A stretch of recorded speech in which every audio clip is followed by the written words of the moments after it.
Are you sure it wasn't just kids messing around? Officer Grayson drawled, his tone dripping with condescension as he glanced at Nia's vandalized car. These things happen all the time. Nia clenched her fists, her nails digging into her palms. She had called the police expecting help, not this blatant dismissal. It's not kids messing around, she shot back, her voice steady despite the anger bubbling beneath the surface. Someone keyed racial slurs into my car. This isn't an accident, it's hate. Grayson smirked, flipping through his notepad without writing a single word. Ma'am, we have real crimes to deal with, he said coldly, snapping the notebook shut. If you want to file a report, go downtown, but don't waste our time here. Before Nia could protest further, Grayson turned on his heel and walked away, leaving her standing alone in the shadow of the luxury hotel where the vandalism occurred. Her chest tightened as she watched him climb into his patrol car and drive off. How could this be happening? She wasn't asking for special treatment, just basic respect and justice. But instead, she'd been humiliated, dismissed and ignored simply because of who she was. And deep down, she knew this wasn't about her car. It was about so much more. Nia sat in her car later that afternoon, replaying the morning's events in her mind. How had everything spiraled so quickly? It wasn't just about today. It never was. This moment felt personal because it hit too close to home. Growing up, Nia had faced countless barriers, from teachers who doubted her abilities to colleagues who questioned her qualifications. She'd built her career brick by brick, overcoming every obstacle thrown her way. Now, as the founder of a thriving tech startup focused on education equity, she prided herself on creating opportunities for underserved communities. Her success wasn't just hers. It belonged to everyone who'd ever been told they didn't belong. And yet, here she was being treated like a nuisance, a problem to be brushed aside. As she gripped the steering wheel, tears welled in her eyes, but only for a moment. Crying wouldn't fix this. Neither would silence. Something inside her stirred, a quiet determination that refused to let this incident define her. But as the hours ticked by, doubt crept in. Could one person really stand up to an entire system? Or would standing out only make her a bigger target? By evening, Nia couldn't shake the image of Grayson's smug expression from her mind. His disdain wasn't random, it was calculated, deliberate. She'd seen officers like him before, hiding behind badges while perpetuating bias against minorities. A quick online search revealed troubling patterns. Complaints against Grayson stretched back years, each one eerily similar. Black. Drivers pulled over for no reason. Minority victims ignored when reporting crimes. And cases dropped without explanation. Yet somehow, Grayson always escaped accountability, protected by a system unwilling to hold him responsible. And then there were the whispers within the community. How Grayson openly mocked wealthy minorities, calling them privileged despite their struggles. He seemed to resent anyone who defied stereotypes, thriving on control rather than compassion. As Nia scrolled through article after article, her frustration grew. This wasn't just about her. It was about every individual silenced by fear, every victim dismissed because of their race or background. But what could she do? Fighting back meant risking retaliation, exposing herself to even more hostility. Still, staying silent felt worse, a betrayal of everything she stood for. That night, Nia called Maya Patel, her best friend since college. When Maya answered, Nia's voice cracked under the weight of unspoken emotions. "He didn't even listen," she said finally, recounting the day's events. "He acted like I was wasting his time, like my pain didn't matter." Maya listened, quietly, her heart breaking for her friend. "I'm so sorry, Nia," she murmured. "You deserve better than this." "I know," Nia replied, her voice trembling. "But knowing doesn't change anything. No matter how successful I get, people like him will always see me as less, as someone who doesn't belong." Maya hesitated, choosing her words carefully. Maybe you need someone else on your side, someone who can fight back in ways we can't." Nia frowned. "What are you saying?" "Zeke, Maya said simply. He's got resources, connections, things we don't. If anyone can take this guy down, it's him. The suggestion hung in the air between them. Zeke, Nia's husband, rarely involved himself in public disputes, preferring to work behind the scenes. But this felt different.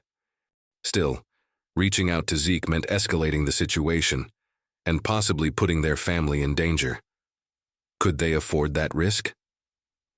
When Zeke arrived home late that night, Nia was waiting for him in the living room.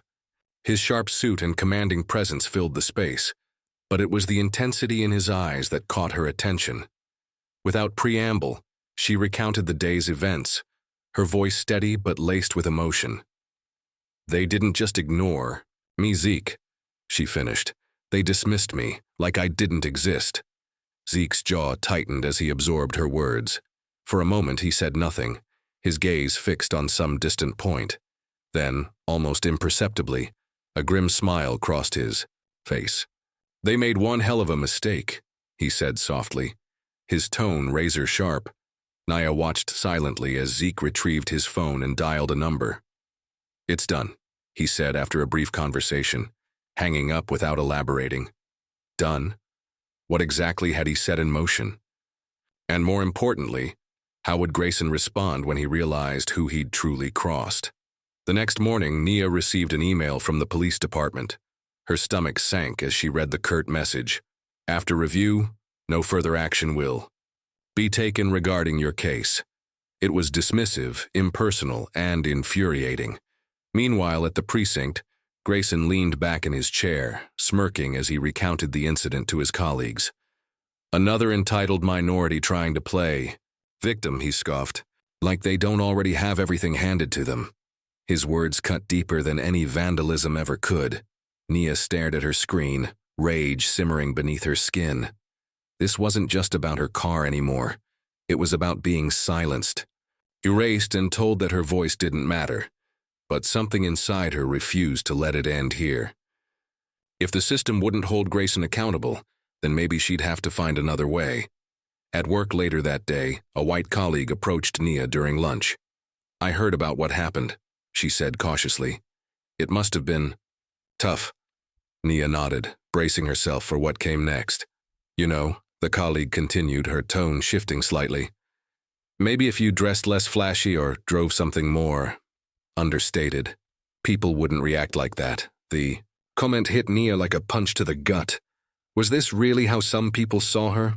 As someone who brought trouble upon herself simply by existing authentically? Things only worsened when Marcus, Nia's younger brother, called her that evening. Zeke's involved now? He asked, his voice tinged with worry. Do you realize what this could mean for us? For our family? I'm not doing this for me, Nia snapped, frustration spilling over.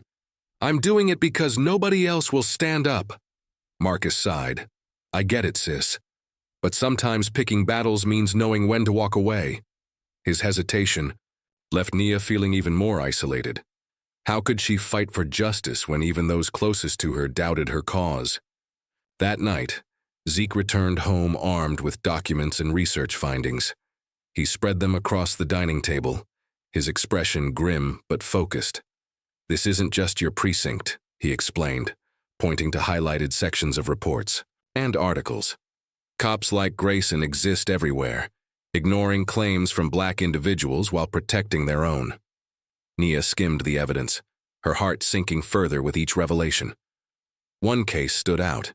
A young black woman whose house had been broken into, only for officers to blame her for leaving a window unlocked. Another detailed a teenager arrested for jaywalking despite clear dashcam footage proving otherwise.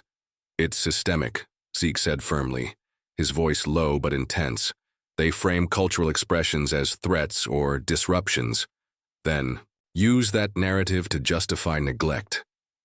For the first time, Nia truly understood the scope of the battle ahead, not just against Grayson, but against an entire institution built to silence voices like hers. Still, buried beneath the weight of responsibility lay a spark of hope. If Zeke believed they could win, maybe, just maybe, they stood a chance. 2 days later, Nia received an unexpected message from Danielle Harper, a journalist known for exposing corruption within law enforcement. Danielle requested a meeting, claiming she might have information that could help. When they met at a quiet cafe, Danielle wasted no time getting to the point. "I've been tracking Grayson for months," she began, sliding a flash drive across the table. "He's part of a network shielding officers accused of misconduct. And this," she tapped the drive, "is proof." Nia hesitated, glancing at the device. "Why are you helping me?" Danielle smiled faintly.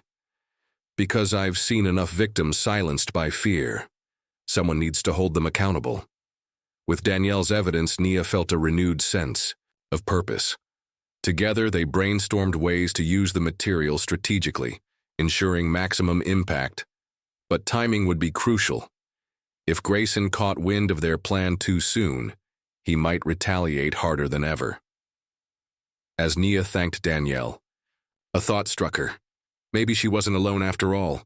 Maybe there were others ready to rise alongside her. Later that week, tensions flared between Nia and Marcus during a rare family dinner. While cleaning up dishes, Marcus finally voiced the doubts gnawing at him. "You talk about fighting systems, Nia, but have you thought about what this could cost us? What could it cost you?" Nia paused, setting down the plate she'd been drying. "Of course I've thought about it," she replied sharply, "but staying silent costs us more. Look at you. How many times did you change yourself to fit into spaces that weren't built for you? How many times did you sacrifice pieces of who you are just to survive?" Her words hit like a slap, cutting deeper than any insult Grayson ever could. Wasn't that exactly what they were doing? Treating her differently because of her race? Before either could say more, Zeke softened slightly. "Simone, I'm not asking you to relive your pain.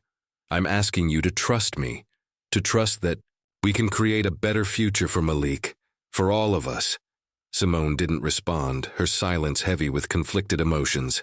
Meanwhile, Malik retreated to his room, grappling with the weight of their shared history and the uncertain path ahead. The next morning, Zeke arrived at the house with a folder that looked like it had seen better days. Its edges were worn, its contents hastily assembled, but what lay inside would change everything. "I stayed up all night digging," he said, sliding the folder across the kitchen table to Nia and Marcus, "and I found something explosive." Nia leaned forward, her heart racing as Zeke revealed the truth. Years ago, Grayson had been embroiled in a lawsuit over nearly identical misconduct allegations. A black family filed a discrimination claim after their son was wrongfully arrested, which Grayson fought tooth and nail, until settling quietly out of court. The settlement included a non-disclosure agreement, effectively burying the scandal before it could gain traction.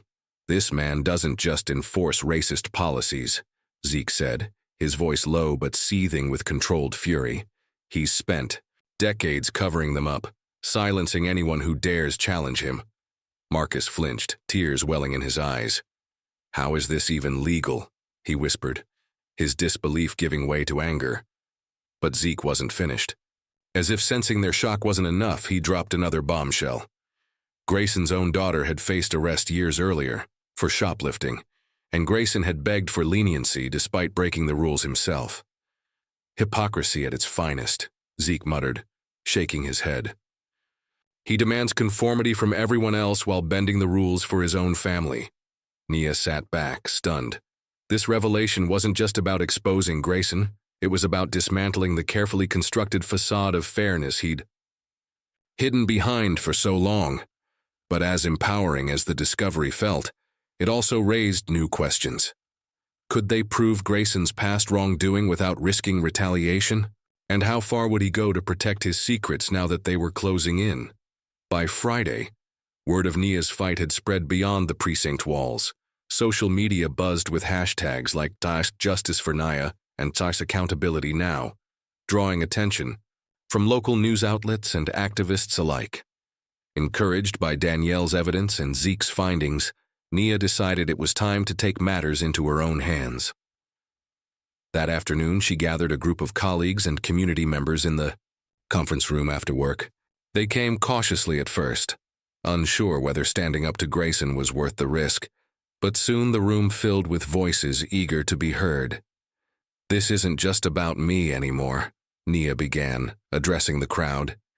"It's about every single one of us who's ever been told we don't belong because of how we look or dress or speak." Her words struck a chord, igniting passionate discussions about identity, representation, and resistance. By the end of the meeting, plans were underway for a public press conference scheduled for Monday morning. Flyers were designed, social media campaigns launched, and allies recruited, all under Nia's leadership. On the day of the event, hundreds of supporters poured onto the steps of City Hall, chanting slogans and holding signs that read, "Our voices matter," and "End systemic bias now." Reporters swarmed the scene, capturing every moment. When reporters approached Nia for comment, she stepped forward, microphone in hand, and delivered an impassioned speech that sent shockwaves through the community. "Our pain isn't invisible. It's our history, our culture, our pride," she declared, her voice steady despite the cameras flashing around her. "And no policy, no officer, no system will ever take that away from us." As the video of her speech went viral online, support flooded in from across the country. For the first time, Nia allowed herself to believe they might actually win this fight. Still, victory remained uncertain. Grayson wasn't going down without a fight, and neither was the system he represented. Faced with mounting pressure, Grayson called an emergency press conference late Monday evening. Standing behind a podium emblazoned with the police department's crest, he attempted to justify his actions, portraying the vandalism incident as a trivial matter blown out of proportion. "These standards are in place for a reason," he insisted, his tone rehearsed yet defensive. "They ensure equality among citizens, regardless of background or personal choices." Reporters fired back with pointed questions, citing the protests, leaked recordings, and Zeke's evidence of systemic bias. Grayson grew visibly flustered, beads of sweat forming on his forehead as he struggled to deflect accusations. When asked directly about his daughter's prior arrest and subsequent leniency, Grayson stammered, unable to provide a coherent response. The crowd murmured disapprovingly, sensing cracks in his carefully crafted narrative. Nia watched from the sidelines, her stomach churning with anticipation. She knew this was only the beginning. The real showdown was still to come. Unable to resist any longer, Nia pushed through the throng of reporters and stepped toward the podium. "Mr. Grayson," she called out, her voice cutting through the noise like a blade. All eyes turned to her, including Grayson's, whose expression shifted from irritation to thinly veiled panic. "You keep saying these rules are fair," she continued, her tone unwavering. "But they're not. They target people like me, people who dare to exist authentically. You can dress it up however you want, but the truth is plain for everyone to see."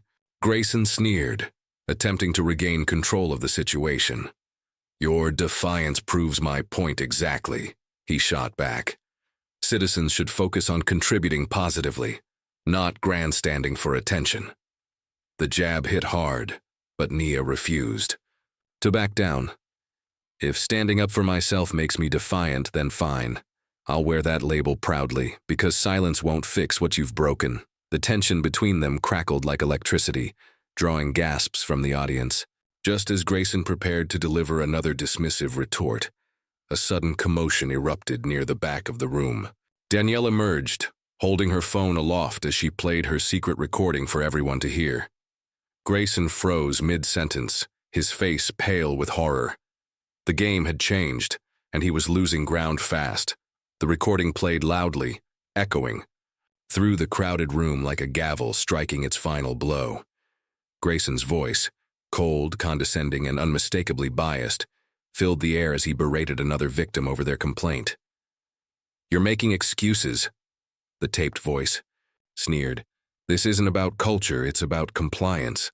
Gasps rippled through the audience, followed by murmurs of outrage. Reporters scrambled to capture reactions on camera while supporters exchanged triumphant glances. For Nia, the moment felt surreal, a culmination of weeks of fear, frustration, and determination finally breaking through the surface. Grayson stammered, visibly shaken. That's taken out of context, he protested weakly, but his words fell flat against the undeniable evidence. Danielle stood firm, her chin lifted in quiet defiance. If it's out of context, then explain yourself, she challenged. Her voice cutting through the chaos, Nia stepped forward again, locking eyes with Grayson. Explain why you enforce these rules only against black individuals. Explain why your own daughter got special treatment when she broke them. Or better yet. She paused, letting the weight of her next words sink in. Explain how you think silencing us will make this go away. For the first time, Grayson looked cornered, truly irrevocably exposed. His carefully constructed facade crumbled before the world's eyes, leaving behind only the ugly truth.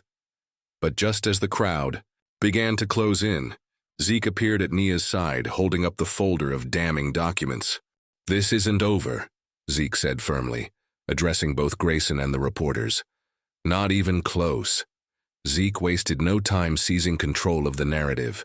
With reporters scribbling furiously and cameras rolling, he laid out the full scope of Grayson's hypocrisy. Years ago, Officer Grayson faced a lawsuit over discriminatory conduct. He began, his tone calm but authoritative. He settled quietly out of court, burying the case under layers of secrecy. And now, he enforces those same policies with ruthless precision, unless, of course, it affects his own family.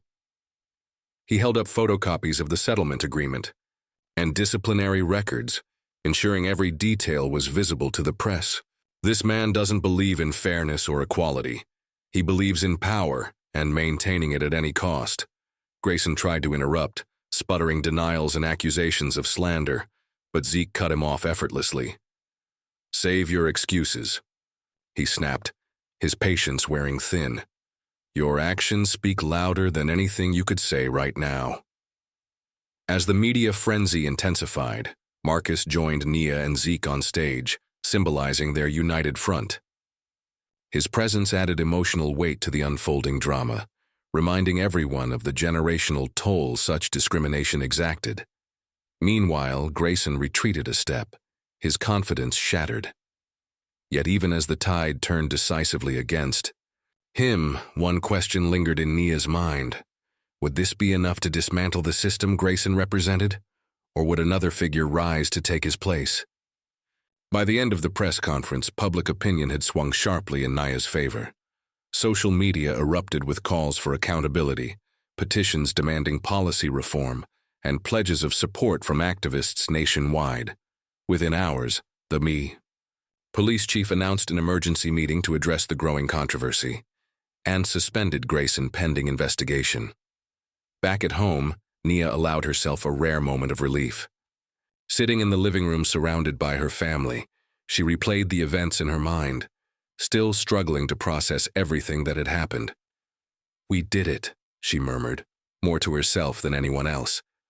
But Marcus shook his head gently, his expression thoughtful. No, baby, he corrected. You did it. You stood up when so many others stayed silent. Zeke nodded in agreement, pride evident in his eyes. This is just the beginning, he added.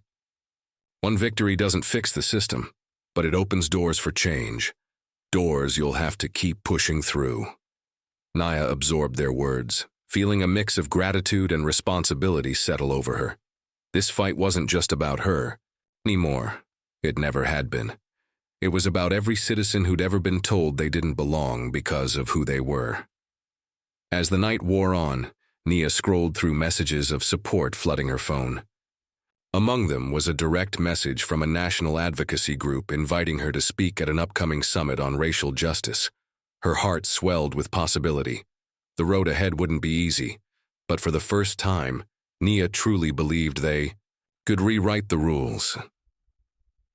Later that week, Zeke revealed the identity of his mysterious contact, a former colleague of Grayson named Evelyn Carter, who'd worked alongside him during the earlier lawsuit. Over coffee one afternoon, Evelyn recounted her reasons for stepping forward after all these years. I couldn't live with myself knowing I'd let him get away with this for so long, she admitted, her voice heavy with regret. When I heard what he was doing to you, I knew it was time to act. Her courage inspired Nia profoundly, reinforcing the importance of allies in the fight for justice. Together, they reviewed additional documents Evelyn provided, uncovering further evidence of systemic bias within the district. With each new revelation, Nia's resolve deepened. This wasn't just a battle against one man. It was a war against a mindset that sought to erase entire cultures. And with people like Evelyn standing beside her, Nia felt ready to face whatever came next. In the days following Grayson's suspension, Nia found herself transformed. No longer the reluctant figurehead thrust into activism, she embraced her role as a leader with newfound confidence. Mentoring young entrepreneurs, organizing workshops on cultural identity, and speaking at community events became second nature. To her, "You've changed," Marcus remarked one afternoon, approaching Nia cautiously after weeks of silence. "I mean, you always had guts, but now, you're unstoppable." Nia smiled faintly, acknowledging the compliment without lingering on it. "It's not about being fearless," she replied. "It's about deciding that fear won't stop you anymore." Marcus hesitated, guilt flickering across his features. "Look, I owe you an apology," he admitted, his voice barely above a whisper. "I let fear dictate my actions back then. I should have stood by you." To his surprise, Nia nodded understandingly. "Apology accepted," she said simply. "But don't just tell me, show me. Stand with me now. That's all that matters." As Marcus promised to do better, Nia felt a sense of closure wash over her. Healing wasn't linear, but progress was possible. One ally, one conversation, one step at a time. Yet even as personal wounds began to mend, larger battles loomed on the horizon. The national campaign against discriminatory practices gained momentum, drawing attention to similar cases across the country. Nia knew her work was far from finished, but for the first time, she welcomed the challenge. The turning tide of the Yoer battle brought Nia's family closer than they'd been in years. One evening, as the three of them sat around the dining table reviewing updates on the case, Marcus turned to Zeke with a quiet admission. "I was wrong," he said softly, his voice tinged with vulnerability. "About you, about this fight. I thought protecting Nia meant keeping her out of harm's way. But now I see that true protection is teaching her how to stand up for herself." Zeke reached across the table, placing a hand over Marcus's. "It's not too late," he replied, firmly. "Not even close. This isn't just about winning one battle. It's about changing the system. And we need everyone stepping up, including you." Marcus nodded slowly, his expression hardening with resolve. For so long, he'd feared retaliation, worried about what speaking out might cost their family. But seeing Nia's courage and Zeke's unwavering support made him realize silence wasn't safety, it was complicity. As the three of them talked late into the night, plans began to take shape. Marcus offered to use his connections within the business community to rally more allies, while Zeke strategized ways to amplify their message on a national scale. For the first time in weeks, Nia felt truly hopeful. Not because they'd won, but because she no longer had to face the fight alone. Meanwhile, inspired by Nia's story, others began stepping forward with their own experiences of discrimination. Among them was Darnell Rivers, a tech executive who'd faced ridicule from colleagues for wearing his natural hair to corporate meetings. "They laughed when I walked into that boardroom," Darnell recounted during an interview. "Said I looked unprofessional. Guess who owns the company now?" His viral post sparked outrage and solidarity online, drawing parallels between his experience and Nia's. It also highlighted a growing movement among minority professionals demanding accountability in corporate spaces. Nia watched the video clip with a mix of pride and inspiration. If Darnell could turn prejudice into power, so could she, and so could countless others. But the momentum didn't stop there. Activists nationwide began organizing protests outside major corporations accused of discriminatory practices. Hashtags like "Representation Matters" and "Accountability in Action" trended for days, amplifying voices long silenced by fear. Nia realized something profound. This wasn't just her fight anymore. It belonged to everyone willing to stand up and duty enough. Another story making waves involved Jamal Carter, a young black designer rejected from a prestigious fashion house due to his urban aesthetic. Days later, Jamal launched his own clothing line, a bold celebration of black culture that quickly gained traction online. When the same fashion house tried to poach him, offering lucrative contracts and empty apologies, Jamal declined. Instead, he partnered with smaller brands owned by people of color, creating a coalition aimed at dismantling elitism in the industry. Fashion should be inclusive, Jamal stated in an impassioned speech at New York Fashion Week.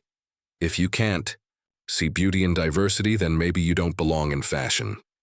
His words resonated deeply with Nia, reminding her of the importance of representation, not just in policing or education, but in every corner of society.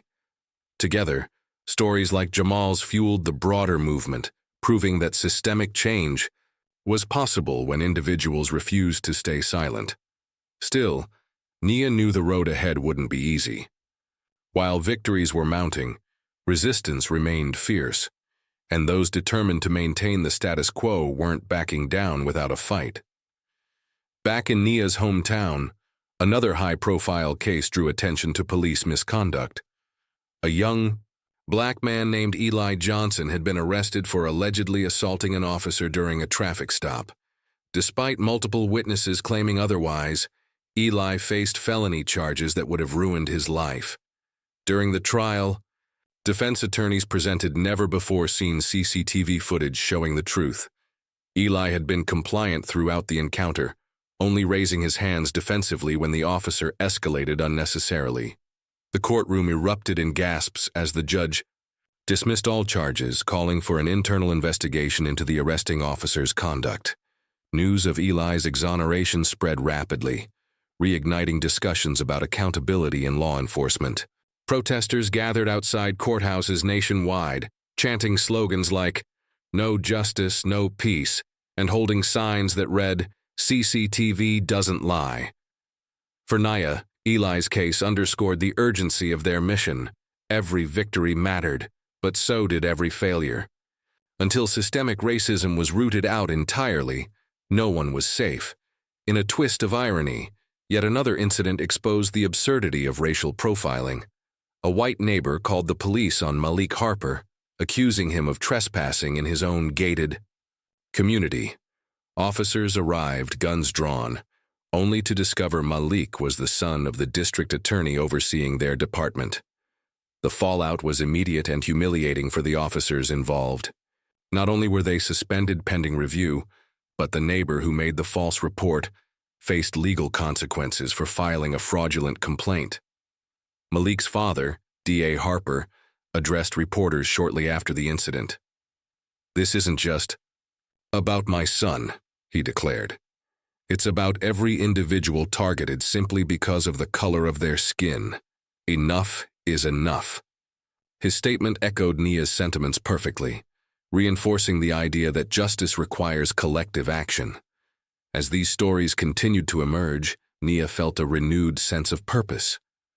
Change was happening, one courageous act at a time. Inspired by the growing movement, Nia organized a nationwide campaign celebrating cultural identity. Dubbed "In Authentic Me," the initiative encouraged individuals to embrace their heritage proudly, whether through hairstyles, clothing, or artistic expression. Social media exploded with posts showcasing diverse representations of beauty and strength. From afro to braids, dashikis to saris, participants flooded timelines with images accompanied by personal stories of resilience and defiance. "We are not distractions," Nia wrote in a widely shared post. "We are reflections of history, culture, and pride. And no policy, no rule, no system will ever erase that." Her words struck a chord globally, sparking conversations about inclusivity in schools, workplaces, and public spaces. Corporations scrambled to revise outdated grooming policies, while educators incorporated lessons on cultural appreciation into curriculums. Through it all, Nia remained steadfast, knowing the work was far from over. But for the first time, she saw glimmers of hope, proof that unity could overcome division, that love could conquer hate.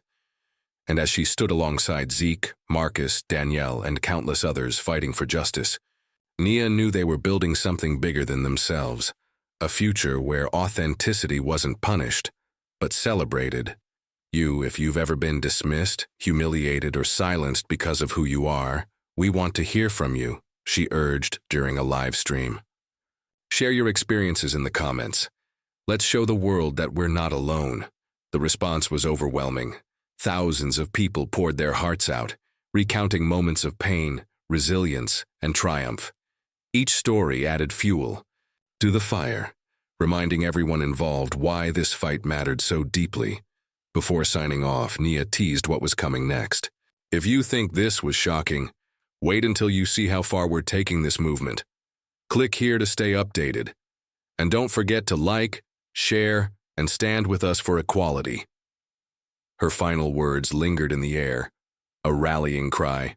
For justice, our voices matter. Together we can rewrite the rules.